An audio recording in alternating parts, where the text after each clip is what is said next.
Iran just told America it has weapons it has never used before, never tested in combat, never publicly revealed. And if you strike us again, they come out. Let that land for a second. We are not talking about the missiles Iran has already fired. We are not talking about the drones, the cruise missiles, the systems the world has already seen in action. We are talking about an entirely separate arsenal that Tehran has been quietly building for years and has deliberately held back. A secret weapons program sitting on standby. And the message coming out of Iran right now is simple. You have not seen what we are actually capable of. Here is everything you need to know about what is happening right now and why the next 72 hours could determine whether this war enters a phase that makes everything so far look like a warm-up. Iran's Islamic Revolutionary Guard Corps just released one of the strongest statements it has issued since this conflict began. The IRGC intelligence branch said directly that repeated confrontations with the United States and Israel have shattered Washington's assumption that it could run a quick and easy military campaign against Iran. They pointed to what they called the fruitless American and Israeli strikes of June 2025 and February 2026. They pointed to what they described as the collapse of the naval blockade on April 12th. And then they said something that U.S. intelligence agencies have apparently now concluded themselves. The passage of time is not in America's favor. Read that carefully. Iran is saying that American intelligence has internally assessed that waiting is hurting Washington more than Tehran. Every week that passes without a decisive outcome is a week Iran uses to rebuild, rearm, and prepare the next phase. And preparing is exactly what Iran says it is doing. An Iranian military source speaking to Russian state media stated that Iran has updated its entire target bank. New targets, new equipment, new war tactics. The source said Iran faces no shortages in military equipment or defensive capabilities. And most significantly, the source declared that Iran would no longer show restraint in the event of another conflict. No more restraint.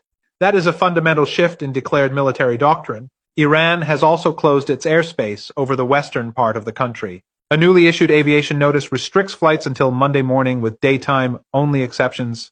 When a country closes its western airspace, the airspace that faces toward Israel and American bases in the region, it is not doing routine maintenance. Military analysts know exactly what that kind of airspace closure typically signals. Now let's talk about the missile picture, because this is where the numbers become genuinely alarming. According to a 2022 estimate by U.S. Central Command, Iran possesses more than 3,000 ballistic missiles. That was before the current conflict. Iran has also spent years constructing what it calls missile cities, massive underground facilities carved hundreds of meters into mountains across the country, housing long-range systems including missiles with ranges of up to 2,000 kilometers. These facilities were specifically designed to survive American airstrikes, buried so deep that conventional bunker busters cannot reliably reach them. And now, Iranian media is reporting something that has sent a shockwave through military planning circles in Washington and Tel Aviv. Tehran has allegedly begun preparing intercontinental ballistic missiles, ICBMs, capable of striking targets deep inside the United States. Reports claim Iran is preparing as many as 500 long-range missiles in response to any future American attack. Some reports link this emerging ICBM capability to North Korean technology, specifically a rocket booster associated with the Hwasong-15, a missile with a theoretical range of nearly 8,000 miles, capable of reaching large parts of the continental United States. To be clear, there is no confirmed evidence that Iran currently has operational nuclear warheads or a proven ICBM that can reach American soil. But the claim itself changes the psychological and strategic calculation. Because even the possibility forces American planners to ask a question they have never seriously had to ask about Iran before. What if hitting them means something hits back here? That question is the entire point of the message. Meanwhile, diplomacy is still technically alive.